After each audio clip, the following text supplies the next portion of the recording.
O termo indústria cultural foi criado na década de 40 pelos filósofos e sociólogos alemães Theodor Adorno e Max Horkheimer, ambos membros da Escola de Frankfurt, a fim de designar a situação da arte e da cultura na sociedade capitalista industrial. Você sabe o que é indústria cultural? Indústria cultural é quando massificam a cultura. Sabe o que é indústria cultural? Então, eu acho que eu sei, mais ou menos. Assim, indústria Pode cultural. explicar pra gente? Explico. Indústria cultural é um processo que a gente está vivendo, onde qualquer coisa artística que acontece, cinema, música, é meio que padronizado. Eu acho que é isso. Sabe o que é indústria cultural? Indústria cultural é quando a cultura ela é terceirizada, ela é comprada pela mídia. Sabe o que é indústria cultural? Eu tenho uma ideia que seja a indústria do cinema, indústria que produza coisas. Saberia o que é indústria cultural? Não, eu esqueci. Faz nem ideia, assim? Não, eu fiz uma prova, só que eu esqueci. Sei. Obrigada.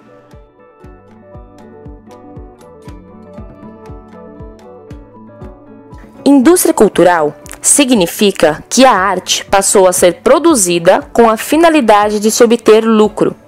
Ela torna-se o guia que orienta os indivíduos em um mundo caótico e que, por isso, desativa e desarticula qualquer revolta contra o seu sistema. Isso quer dizer que a pseudo-felicidade ou satisfação promovida pela indústria cultural acaba por desmobilizar ou impedir qualquer mobilização crítica que, de alguma forma, transforma os indivíduos em seu objeto e não permite a formação de uma autonomia consciente.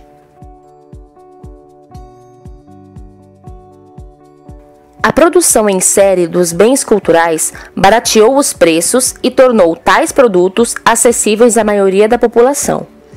A democratização da cultura, promovida por este processo, foi muitas vezes aclamada por seus defensores com a finalidade de aumentar a sua produção e alcançar os mais distintos públicos consumidores. Entretanto, Adorno e Horkheimer denunciam a indústria cultural por promover uma falsa democratização da cultura, por realizar a supressão da trajetória dialética da razão e a transformar a cultura em meio de promover a mistificação das massas. Na indústria cultural, os bens culturais estão subjugados à lógica do capitalismo tardio. A cultura transformou-se em mercadoria. A cultura como valor de troca perde aquela tensão existente entre homem e natureza, entre indivíduo e sociedade e entre os ideais emancipatórios contidos no esclarecimento.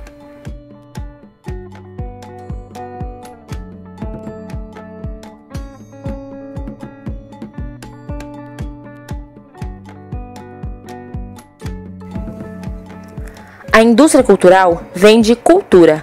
Para vendê-la, deve seduzir e agradar o consumidor. Para seduzi-lo e agradá-lo, não pode chocá-lo, provocá-lo, fazê-lo pensar, fazê-lo ter informações novas que perturbem, mas devem devolver-lhe com nova aparência o que ele sabe, já viu, já fez. O cinema, como manifestação artística que é, encontra-se inserido dentro da grande indústria do entretenimento e, portanto, é parte da indústria cultural. Os consumidores de filmes buscam, na magia do cinema, o conforto que não têm em sua vida real. São levados pela indústria cultural a consumir mais um filme, um bem que perde seu valor artístico em prol do seu valor comercial e visa a atender exclusivamente às necessidades da indústria do cinema, da indústria cultural. Para Adorno, o homem, nessa indústria cultural, não passa de mero instrumento de trabalho e de consumo, ou seja, objeto. O homem é tão bem manipulado e ideologizado que até mesmo o seu lazer se torna uma extensão do trabalho. Portanto, o homem ganha um coração-máquina. Tudo o que ele fará, fará segundo o seu coração-máquina. Isso é, segundo a ideologia dominante. Mesmo se as mensagens da indústria cultural fossem tão inofensivas como se diz, o comportamento que ela transmite está longe de ser inofensivo.